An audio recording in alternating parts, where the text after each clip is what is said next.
Hello, and welcome to Business Calculus Inflection Points. An inflection point is a point on the graph of a function where the concavity changes. This occurs either when a function switches from concave up to concave down, or from concave down to concave up. So, in our previous video we mentioned that the graph goes from holding water to having water run off of it, or vice versa. The water was running off and now it will hold water. For the concavity to change at a point, f double prime of x must change sign at that point. This is like using a sign change in the first derivative of function f prime to find a local extreme. We have a very simple theorem about inflection points.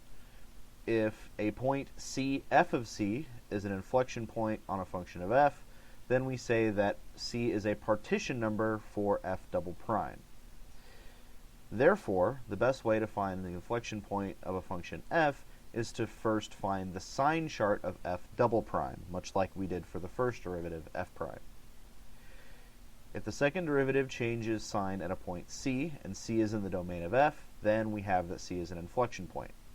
This makes it our most efficient way to search for these.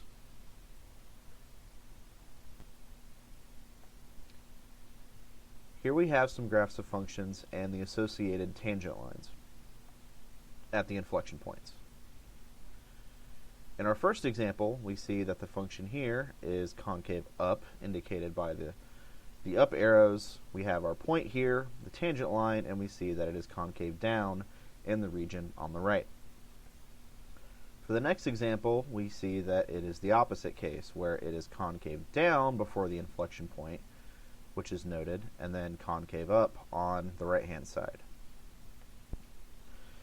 In the bottom left, our example starts out as concave down to the left of the inflection point, and then on the right of the inflection point, we see that the function is concave up.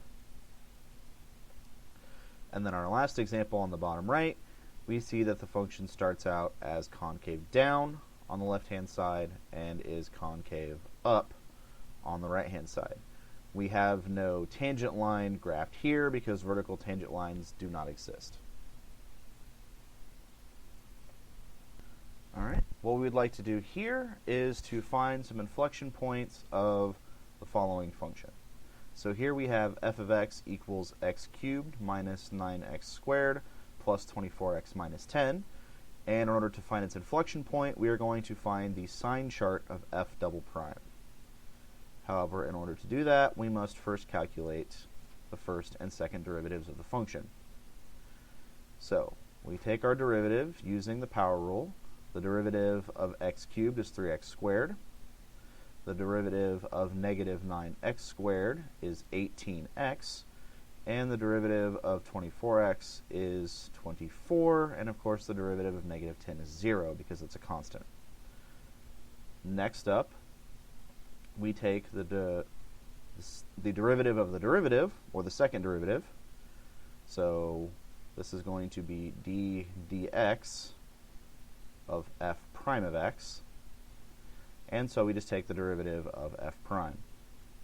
The derivative of 3x squared is 6x, and the derivative of negative 18x is negative 18, leaving us the derivative of 24, which is 0, because again it is a constant. So, in order for us to find the partition points of the sign chart of f double prime, we need to figure out where f double prime is either 0 or does not exist.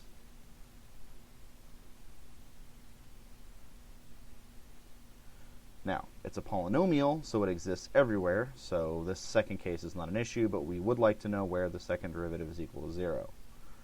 So we take 6x minus 18 equals 0. We see that a 6 factors out of both of these terms, leaving us with 6 times the quantity x minus 3 equals 0, and this implies that x is equal to 3. So, for our sign chart for f double prime,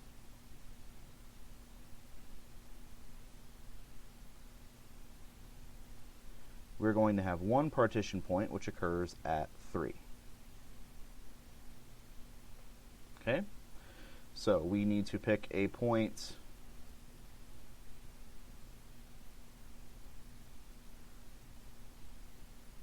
to the left of 3 and plug that value into the second derivative. To see what's going on, we plug 0 into 6x minus 18, and we see that this is less than 0, so the second derivative is negative in that region. And we plug in a value that is bigger than 3. We will choose 4 into our function, so we get 6 times 4 minus 18, which is going to be equal to 6, because it's 24 minus 18. This value is positive, so we see that the function is positive in the region from 0 to positive infinity. This tells us that there is an inflection point, because we have a sign change of the second derivative.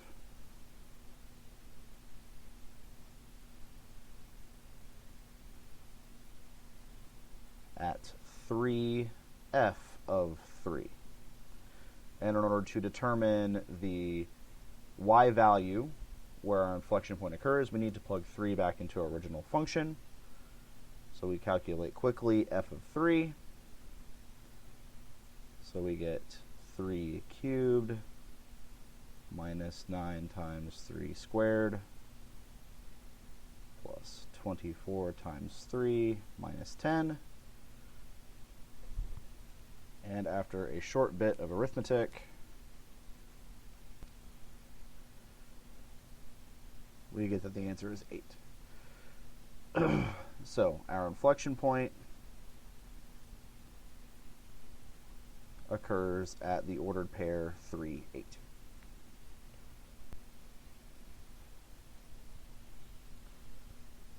All right, what we'd like to do here is to calculate the inflection points of our function g of x equals the natural log of x squared minus 2x plus 5.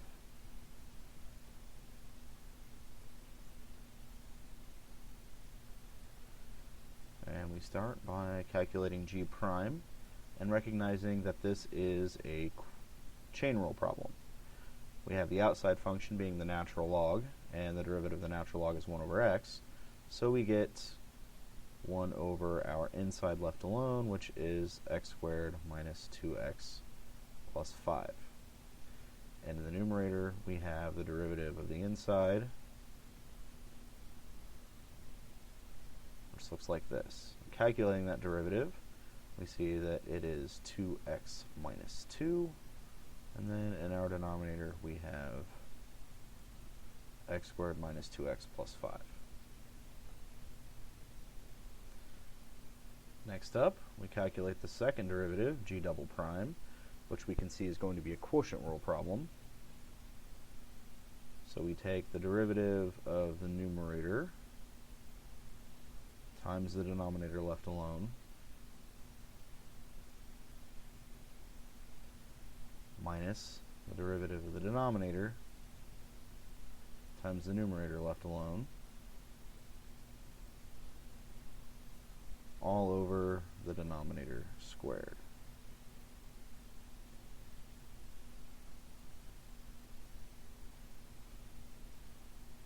Okay, now we need to calculate those derivatives and simplify. 2x minus 2, the derivative of that is just 2, and then we multiply by x squared minus 2x plus 5. And then we subtract the derivative of x squared minus 2x plus 5, which we know from earlier is just 2x minus 2. And we have an additional factor from that from the multiplication. And then, of course, all over our denominator,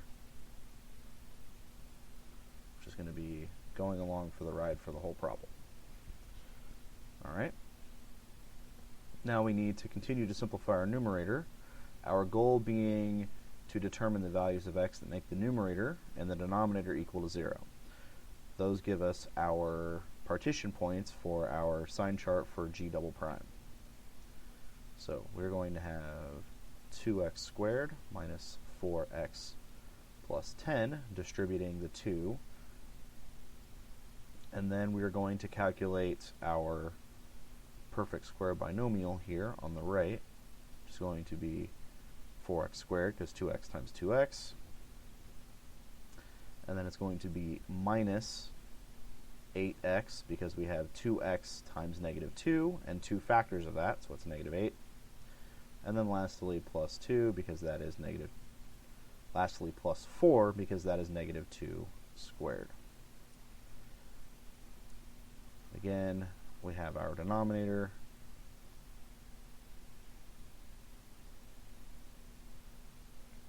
Like so. Okay, now the last major step here is to simplify the numerator. So we're going to have negative 2x squared, taking 2x squared minus 4x squared. And then we're going to have negative 4x minus negative 8x, so we're going to add 8x. So that gives us plus 4x. And then positive 10 minus 4, which gives us positive 6. Again, all over our denominator squared. We can factor out negative 2 from the numerator to simplify it somewhat, which gives us x squared minus 2x minus 3 all over our denominator.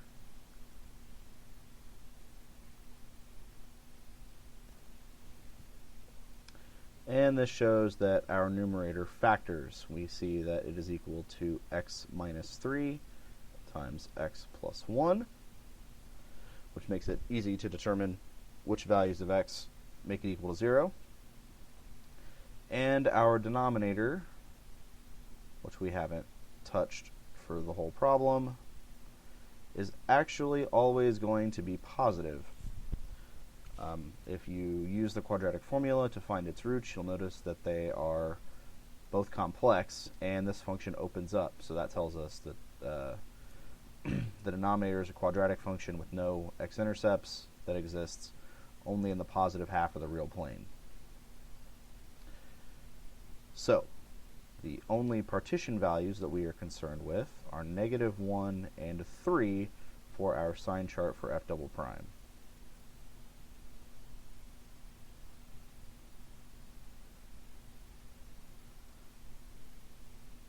So we add those points onto our guy here. I pick a value that is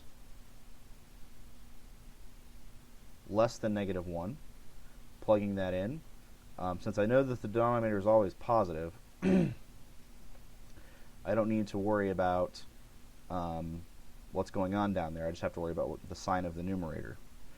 So plugging in negative 2 into the term x minus 3, we see that I get a negative number minus a negative number, which is negative, times negative 2, which is negative, and then negative 2 minus 1 is also negative. 3 negatives means that the function in this region is negative, so this is going to end up being less than 0. If I plug in f of 0 itself, we see that 0 minus 3 is negative, and 0 plus 1 is positive, so we have 2 negatives, which means that this value is going to be greater than 0. And then lastly, we plug in 4 from the region from 3 to infinity, and 4 minus 3 is positive, 4 plus 1 is positive, times a negative number is negative. So this tells us that we have inflection points at x equals negative 1 and x equals 3. Using what we just learned, I would like for you to find the ordered pairs that represent the inflection points of the following function. F of x equals x cubed minus 6x squared plus 9x plus 1.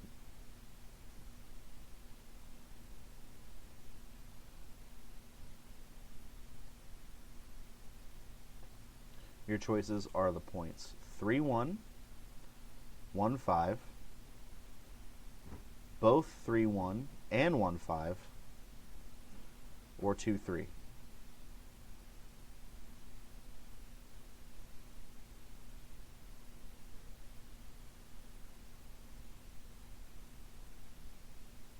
Thank you very much for listening.